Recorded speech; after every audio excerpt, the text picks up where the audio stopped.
E chegando Jesus às partes de Cesaré de Filipe, interrogou os seus discípulos, dizendo: Quem dizem os homens ser o Filho do Homem? E eles disseram: uns João Batista, outros Elias e outros Jeremias, ou um dos profetas. Diz-lhes ele: E vós, quem dizeis que eu sou? E Simão Pedro, respondendo, disse: Tu és o Cristo, o Filho do Deus vivo. E Jesus, respondendo, disse-lhe: Bem-aventurado és tu, Simão Barjonas, porque todo não revelou a carne e o sangue, mas meu Pai que está nos céus. Pois também eu te digo que tu és Pedro, e sobre esta pedra edificarei a minha igreja, e as portas do inferno não prevalecerão contra ela. Mateus 16, 13 e 18. Audiolivro A Redescoberta da Igreja de Deus, de Derek Prince. 17. As características de um verdadeiro apóstolo. Existem 7 características-chave de um verdadeiro apóstolo. 1. Um coração para as regiões longínquas. 2. A capacidade de cumprir todas as tarefas especiais de um apóstolo. 3. O estabelecimento de igrejas que reflete o coração de apóstolo. 4. Um desejo para o ministério em equipe. 5. Prestação de contas perante a igreja que envia. 6. Sinais e maravilhas. 7. Perseverança. Um coração para as regiões longínquas. Uma característica definida de um verdadeiro apóstolo é que ele tem sempre em vista as regiões que estão para além do mundo das igrejas estabelecidas. Ele deseja que a obra realizada na sua presente esfera de ação o catapulte para dentro da próxima. Um apóstolo estacionário é uma contradição de termos. Paulo escreveu: Porém, não nos gloriaremos além da medida, mas conforme a medida da esfera que Deus nos proporcionou como medida para chegarmos mesmo até vós. Não nos entendemos além dos nossos limites, como se não chegássemos a vós, pois até vós chegamos antes de qualquer outro no Evangelho de Cristo, não nos gloriando além da medida em trabalhos alheios, mas tendo esperança, à proporção que cresce a vossa fé, de sermos cada vez mais magnificados em vós, conforme a nossa esfera, para pregarmos o Evangelho nas regiões além de vós, e não nos gloriarmos em esfera alheia de coisas já feitas. 2 Coríntios 10, 13 e 16. Repara que a palavra esfera ocorre 3 vezes e a palavra regiões uma vez. Como isto encaixa perfeitamente na mente do apóstolo? Primeiro, ele tem um sentido da sua esfera, as limitações geográficas e espirituais da sua autoridade. Para alguém com autoridade significativa por todo o corpo de Cristo, não ter e saber os seus limites é bastante perigoso. Mas quando um apóstolo atuar dentro das esferas geográficas corretas, Deus dar-lhe-á resultados esplêndidos, tal como ele fez com Paulo. O falso profeta agarra-se a novos lugares para exercer autoridade e expandir a sua influência.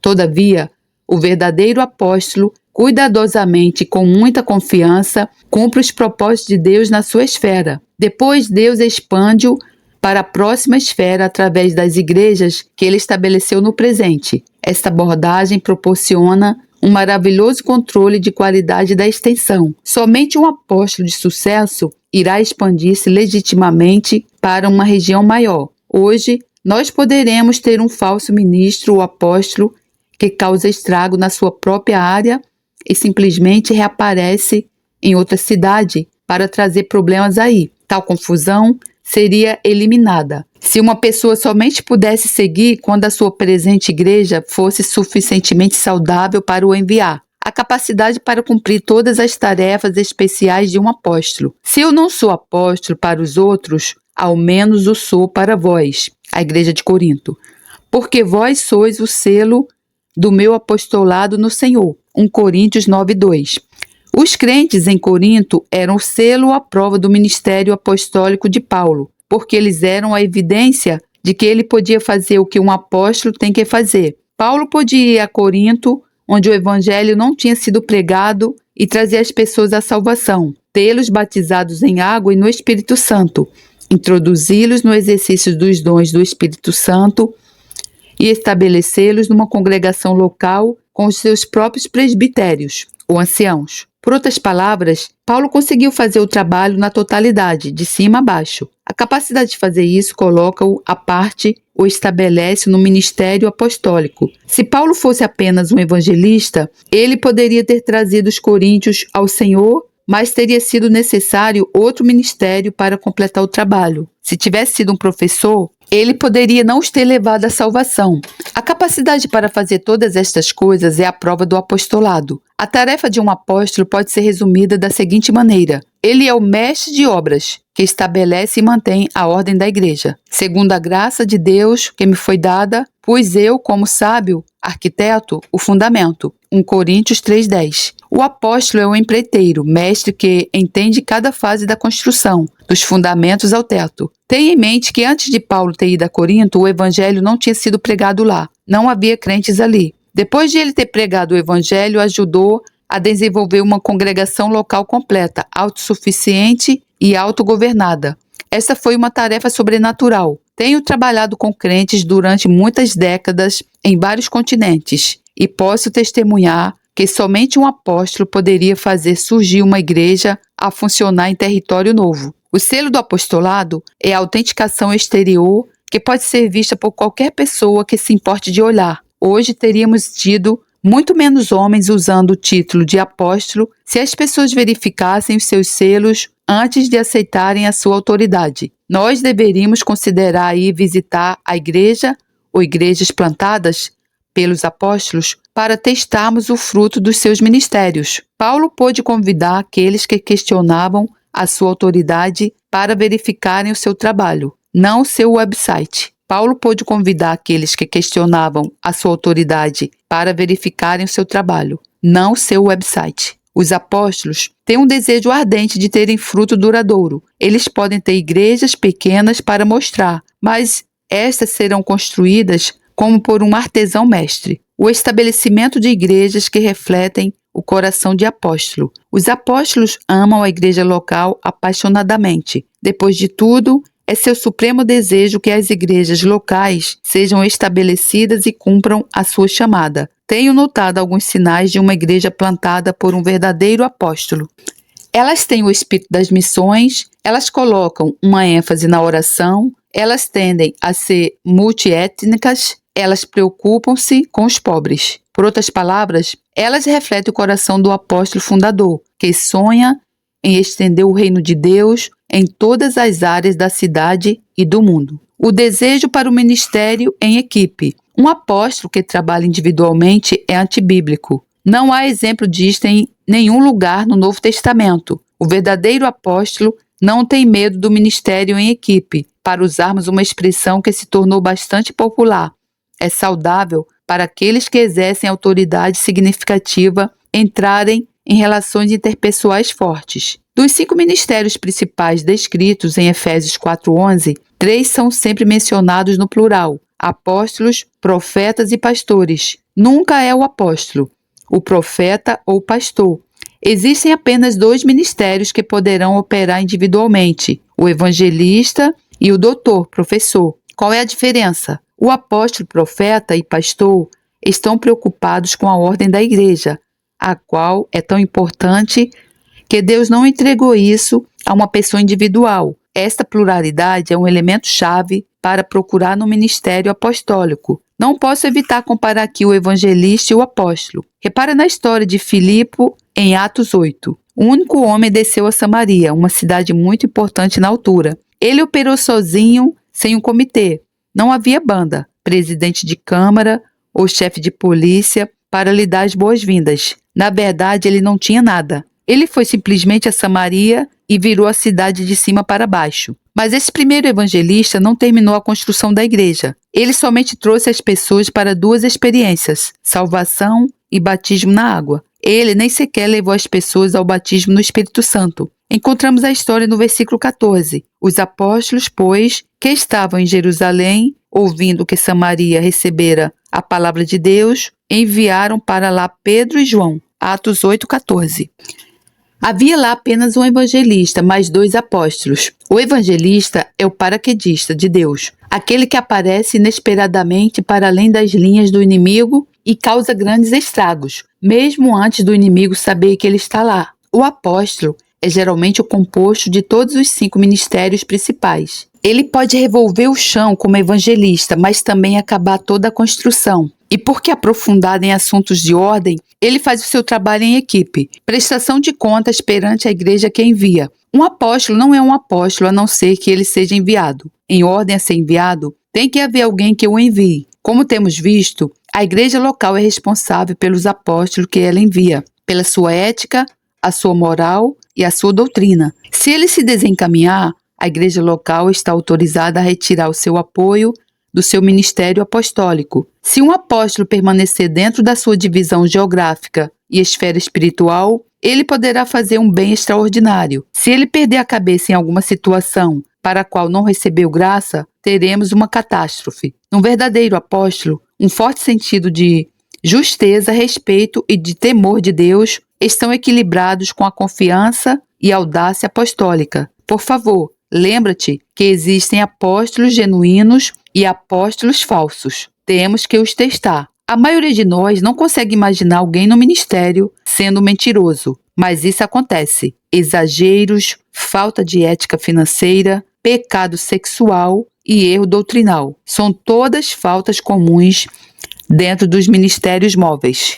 Sinais e maravilhas. O apóstolo também demonstra o seu apostolado através da atestação de miraculosos sinais, maravilhas e milagres. Um apóstolo é mais do que um pastor ou evangelista com sucesso. Isso é um conceito importante para entender porque o termo apóstolo, por vezes, é aplicado a tais homens. Graças a Deus pelo ministério pastoral com sucesso, mas isso por si só não faz de uma pessoa um apóstolo. O ministério de um apóstolo tem que incluir o sobrenatural. Os sinais do meu apostolado foram manifestados entre vós, com toda a paciência por sinais, prodígios e maravilhas. 2 Coríntios 12:2. Vamos olhar para outras 2 versões deste versículo em ordem a obtermos o impacto total do que ensina. Os sinais de um apóstolo foram de fato operados entre vós com toda a paciência por milagres, por prodígios e por virtudes sobrenaturais. 2 Coríntios 12:12.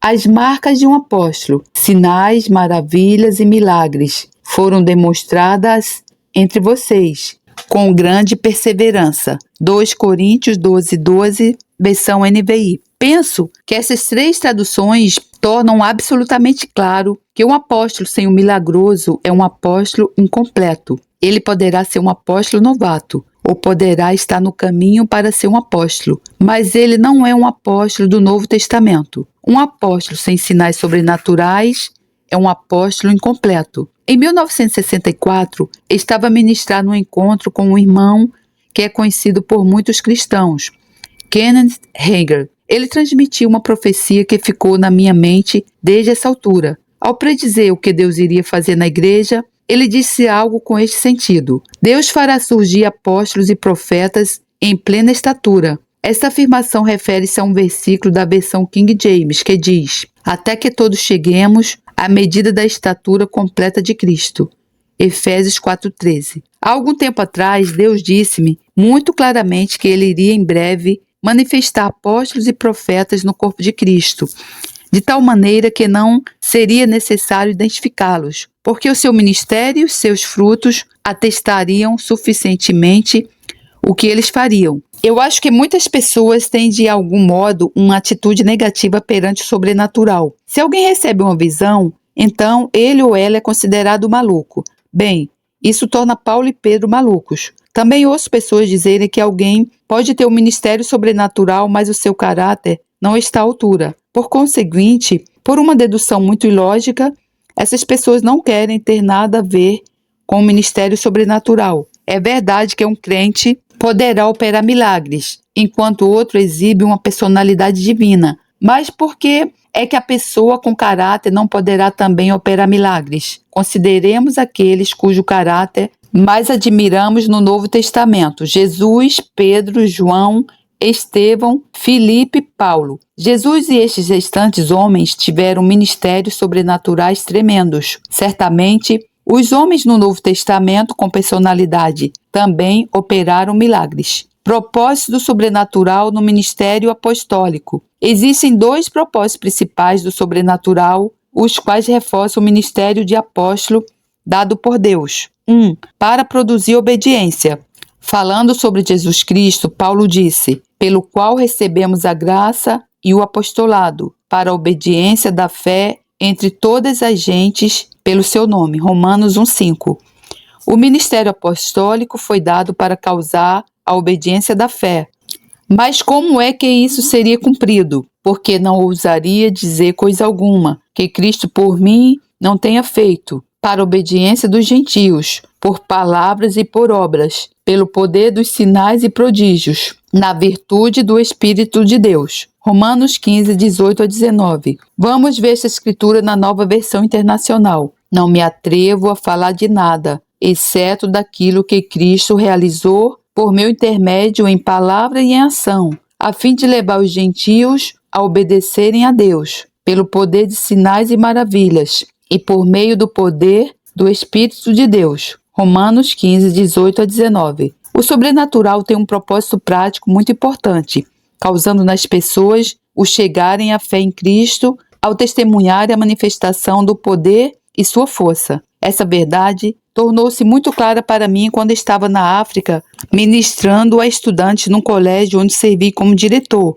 Basicamente, os estudantes estavam cooperantes e com boa vontade. Fiz toda a pregação e ensino o que podia. Enchi-os com a escritura por todos os canais e eles diziam: sim, Senhor, sim, Senhor. Mas os resultados eram frustrantes. Havia qualquer coisa que estava a faltar. Eventualmente, disse ao Senhor: vou parar de tentar torná-los naquilo que quero que eles sejam e vou começar a orar por eles. Cerca de 6 meses depois, um homem africano novo, com pouca cultura, apareceu com uma guitarra que ele mal podia tocar e disse: gostaria de pregar aos seus estudantes. Ora, se havia uma coisa em que os meus estudantes tinham orgulho, era na sua educação.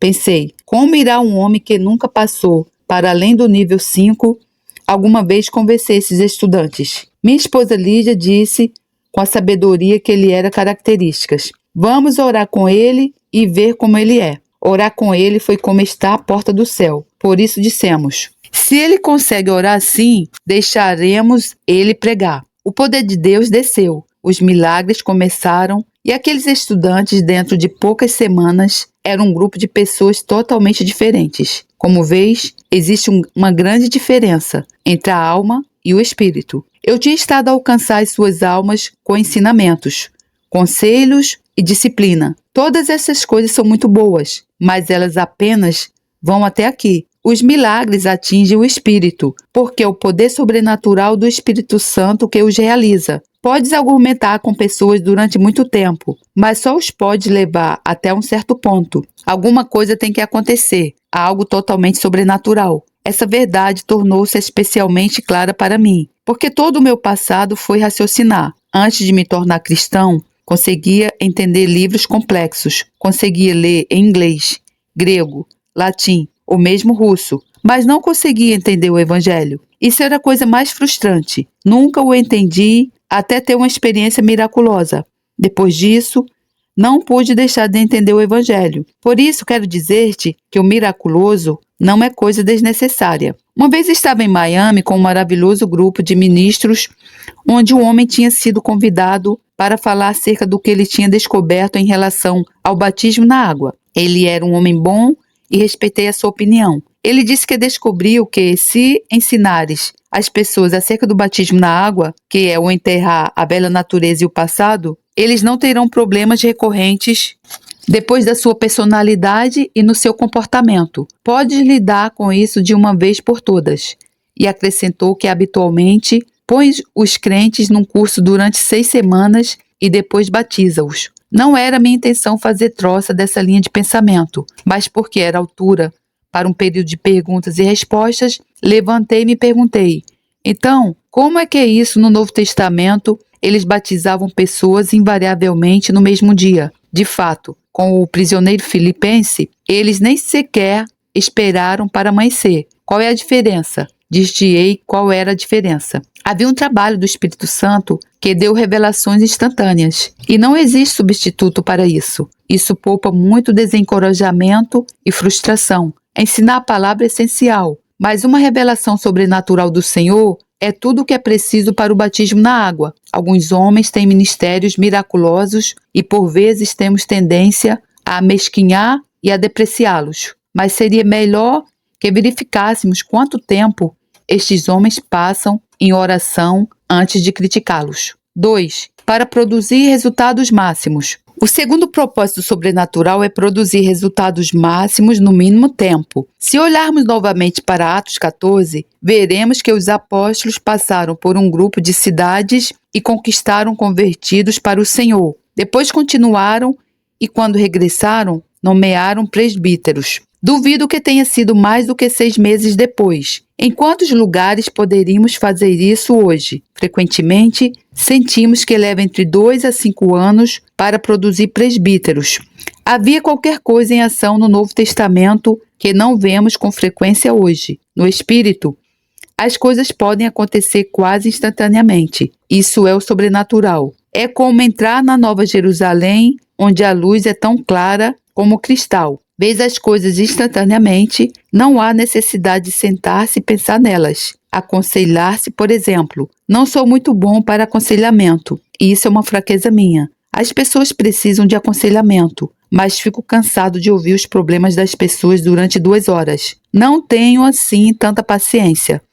De preferência, teria as pessoas numa sessão de libertação e expulsaria os demônios. Ora, libertação não é substituto para aconselhamento. Quero que saibas. Contudo, em certas circunstâncias, pode abreviar grandemente o aconselhamento. Uma outra coisa que ajuda no aconselhamento é uma palavra de conhecimento. Um homem poderá estar ali sentado contando-te a sua versão da história, mas tu sabes que ele está simplesmente a mentir. Isso não aconteceu da maneira que ele te está a contar. Isso é conhecimento sobrenatural. Tenho a certeza que todos querem ser um apóstolo imediatamente. Por isso quero dizer-te o que é que está envolvido antes de tomares a decisão final a aplicar. Antes de assinares essa ficha de inscrição apostólica, escuta apenas por um momento a descrição do trabalho. A igreja dos Coríntios tornou-se tremendamente conhecedora. Eles acreditavam que sabiam tudo e que tinham tudo. Por isso Paulo disse-lhes: já estáis fartos, já estáis ricos, sem nós reinais. E prover a Deus reinasseis, para que também nós reinemos convosco. Porque tenho para mim que Deus a nós, apóstolos, nos pôs por últimos, como condenados à morte, pois somos feitos espetáculo ao mundo, aos anjos e aos homens. Nós somos loucos por amor de Cristo, e vós sábios em Cristo. Nós fracos e vós fortes. Vós ilustres e nós vis. Até esta presente hora, sofremos fome e sede, e estamos nus, e recebemos bofetadas, e não temos pousada certa, e nos afadigamos, trabalhando com nossas próprias mãos. Somos injuriados e bendizemos, somos perseguidos e sofremos, somos blasfemados e rogamos. Até o presente, temos chegado a ser como o lixo deste mundo, e como a escória de todos. 1 Coríntios 4, 8 a 13. Agora, podes assinar na linha tracejada. Perseverança. Voltemos para 2 Coríntios 12, 12, onde Paulo descreve alguns sinais do apostolado. Os sinais do meu apostolado foram manifestados entre vós, visto que em nada fui inferior aos mais excelentes apóstolos, ainda que nada sou. Um apóstolo tem que ter paciência e resistência. Quando outros ficarem desencorajados, desistirem, regressarem, o apóstolo resiste. Por exemplo, quando toda a gente abandonou Paulo, ele disse: porque Demas me desamparou e ninguém está comigo, mas eu mantenho-me fiel. B. 2 Timóteo 4, 6 a 18. Repara na expressão entre vós, em 2 Coríntios 12, 2, significando que esses sinais têm sido manifestados na igreja em Corinto. Um apóstolo tem a força de personalidade para continuar a mover-se numa área até que sinais e prodígios confirmem a palavra numa igreja local. Um apóstolo não anda apenas de região em região, mas também pode manter-se numa determinada localidade até as coisas funcionarem. Essa característica separa um verdadeiro apóstolo de um falso apóstolo. Um verdadeiro apóstolo tem um coração de pai para cada igreja que ele planta. Vê 1 Coríntios 4, 14 e 15. Ele consegue manter-se lá até que já não seja mais preciso, e depois nomeia líderes que continuarão como ele faria. Um verdadeiro apóstolo tem um coração de pai para cada igreja que ele planta. Muitos ministros móveis têm resistência, mas nunca produzem sinais e prodígios, enquanto outros enfatizam o sobrenatural,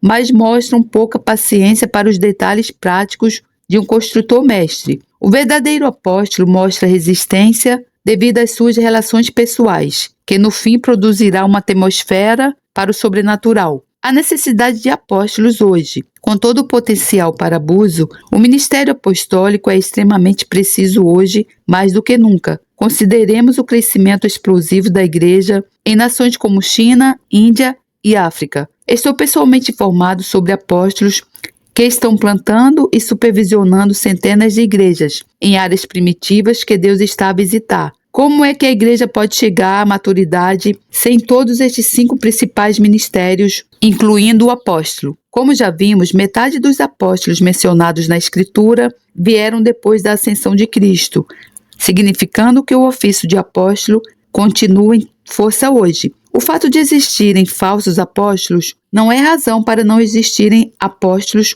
como também o abuso das línguas. Não é razão nenhuma para não praticar ou falar verdadeiramente em línguas. O remédio para o abuso nunca é deixar de usar, mas sim usar adequadamente. Em anos recentes, tenho visto surgir vários ministérios apostólicos e redes de trabalho. Estou aberto para todos eles. Estou certo de que estamos numa fase inicial, infantil, com essa restauração do ministério apostólico. Esse é um tempo em que as motivações, as relações e as maneiras de operar estão a ser refinadas. Acredito que veremos reemergir o ministério apostólico puro e verdadeiro, especialmente nas nações do terceiro mundo. Eu não olho para as nações do Ocidente para liderarem o caminho nesta restauração. Existe demasiado egoísmo e continua presente no Ocidente uma mentalidade colonial. Os meus olhos estão postos nas igrejas que estão a emergir na Ásia e outras áreas que estão a experimentar a colheita. Estou à procura de emergir o verdadeiro apóstolo e acredito que ele virá de uma direção que nós não esperamos. Nos finais dos anos 60, o Senhor mostrou-me que uma grande colheita de gente nova estava a vir para a América. Vi que Deus tinha chamado muitos deles diretamente da escola secundária para o ministério sem terem frequentado um colégio de Bíblia ou encontrado emprego secular. E assim aconteceu. Estive intimamente associado, e ainda estou, com alguns que se tornaram ministros quíntuplos no modo orgânico, como no Novo Testamento. Vejo o apóstolo emergir simplesmente dessa maneira, e oro para que haja olhos que o vejam e o apoiem quando ele vier. E ao nosso Senhor Jesus Cristo, profunda honra e esplendorosa glória ao Rei de todos os tempos, Deus único, imortal, invisível, sempre e sempre. Amém. Glórias a Deus, louvado seja o meu Senhor, que a graça do Senhor Jesus Cristo, o amor de Deus e a comunhão do Santo Espírito estejam com todos vocês. Amém. Senhor, quero dar-te graças de todo o coração e falar de todas as tuas maravilhas. Em ti quero alegrar-me e exultar e cantar louvores ao teu nome altíssimo. Quando os meus inimigos contigo se defrontam, tropeçam e são destruídos, pois defendeste o meu direito e a minha causa. Em teu trono te assentaste, julgando com justiça.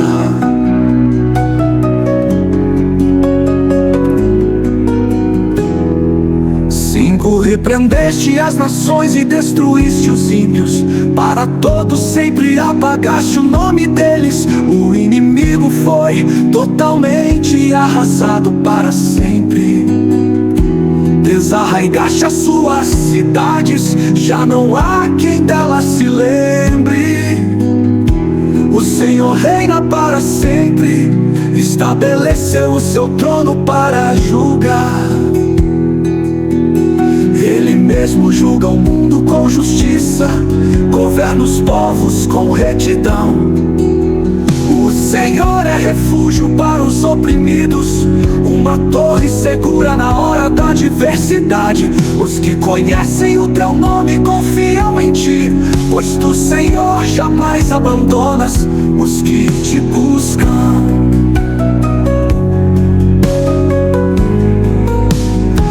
Cantem louvores ao Senhor, que reina em Sião.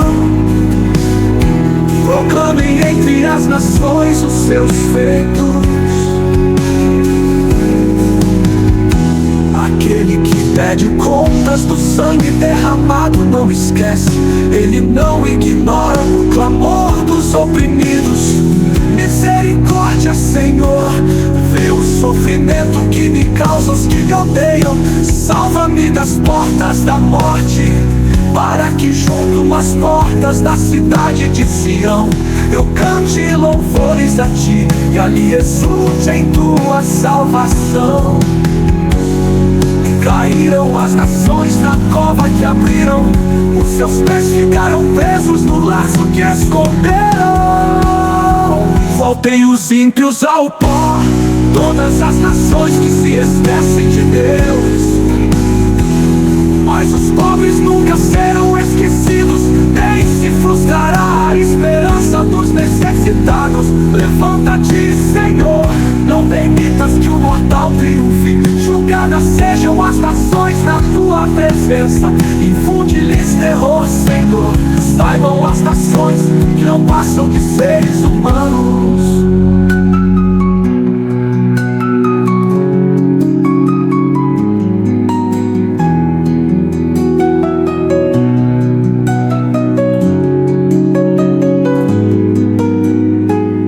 Ele mesmo julga o mundo com justiça, governa os povos com retidão.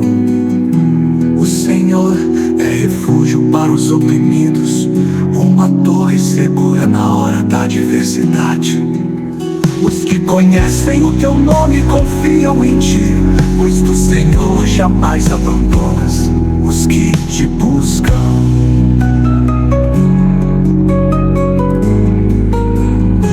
Cantem louvores ao Senhor, que reina em Sião.